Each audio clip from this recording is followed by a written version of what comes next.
Hi, beloved Lisa, can you send me some love? I feel so dead inside. Sometimes it feels like being in love with you. The love feels good, but it also feels like bondage because it's attached to you. How can the love for you be expanded for everything? You have to hold it and really see that getting me isn't going to give you what you want. And see that you're feeling love for me. You're feeling this love, and there's nothing happening between us. So that love is in you. You own that love. That love is your essence. It's just that when you see me speak, you remember that love, and then you think, I'm in love with her. You remember the love of who you are. It's the same with when you fall in love with someone. You stop seeking, and then there is this sense of presence, and you think it's them, it's you, and just totally own it. They totally own that love. Like, I'm allowed to love her, and not that I have her as in like I really have her, but like I have this love, I own this love, it is me. I've told this story many times about when I was a child and I had that experience where I realized that I didn't need somebody, I already contained that love. Hi Lisa. I like you very much as a very clever, wise, intelligent woman, lady, teacher, and as a sweet personality. I feel so much love just looking at you.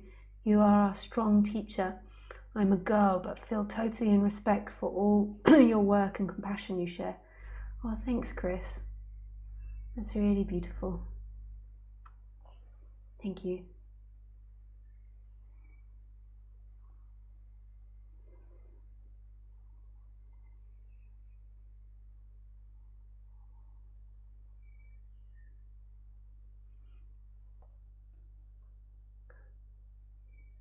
Owing, as you say, can be also called devotion,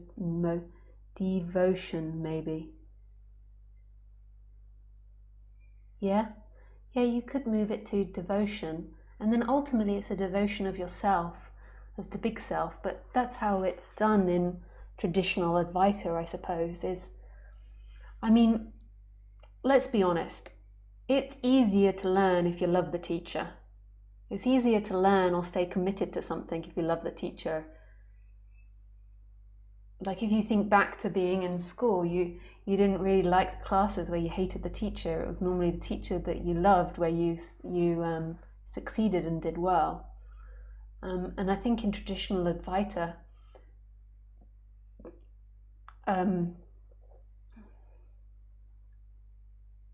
it's a part of it.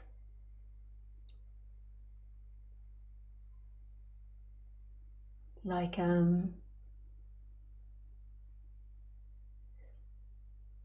this devotion to the teacher, this love for the teacher, and then harvesting that love back into yourself. I find though that maybe modern people that are into this subject don't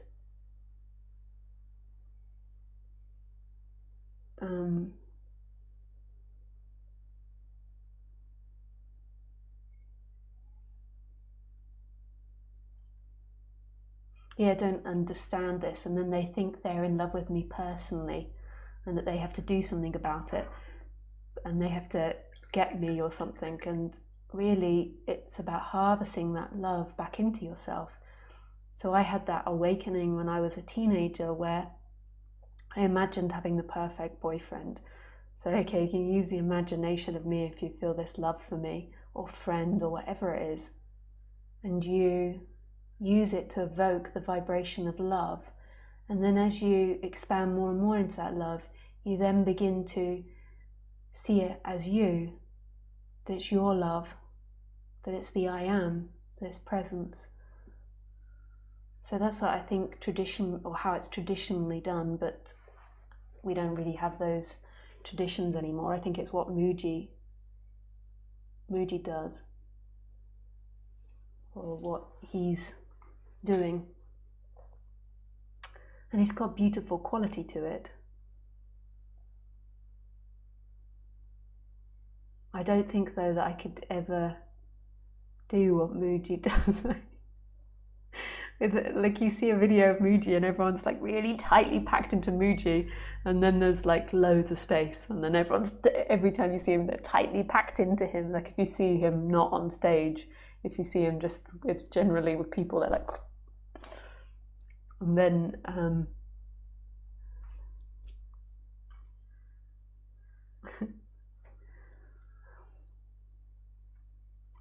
then there's loads of space. So there's like 6 chairs and everyone's sitting on the chair right next to Muji. Like, and then there's lots of space. They could move up, but they don't. I don't think I could do that. I know I couldn't do it. My personality is not cut out for that.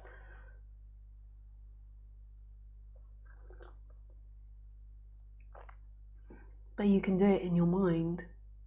You're allowed to love me. You're allowed to love the way I speak. But it's not about owning or having me or these words. It's about using that projection to feed it back into yourself, to feed yourself. So don't focus on, but I want. That's the wrong part. That's the illusory part. Focus on what you have, like sitting there, a love evolves, and that's your love. I'm not giving you that love. It's your love. It's illusion. Your mind is like, she's giving it to me. It's just that you think it belongs to me, and that you have to get that object and keep that object, and that's the seeking illusion. That's not true. You can just love. You don't have to have anything. I think that's taught in Tantra as well. That's the traditional practices of Tantra. Apparently in Tantra, he used to be a woman guru. And Tantra isn't about sex, that's Western. So it wasn't that the woman guru would have sex with all the disciples, it's that they would love her and then own that love and see it as themselves. Devotion towards.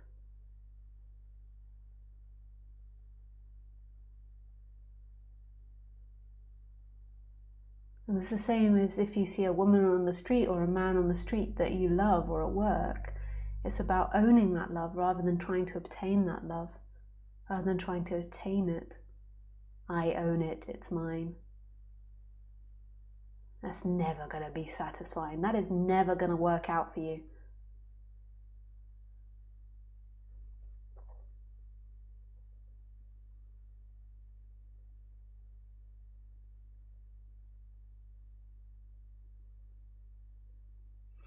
I know I'm afraid of love. How can I stop being afraid of it? Hey Ben.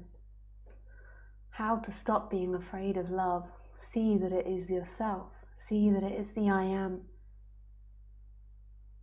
But what you might be talking about is on the human level, acting it out with people. And there's a fear with people with that vulnerability, So just when something haunts you and you're afraid of it, just acknowledge and let in the dark side, so the fear of that vulnerability, and spend time sitting with it so it can't haunt you. It's like make friends with it, allow it in. It can't haunt you, it can't do anything to you. It's like a monster underneath your bed, and you're like scared, and you're really scared the whole time of the monster, and then one day you're brave to look at the monster, and it's not so bad. It's a little bit ugly, but it's okay. And then that totally changes things.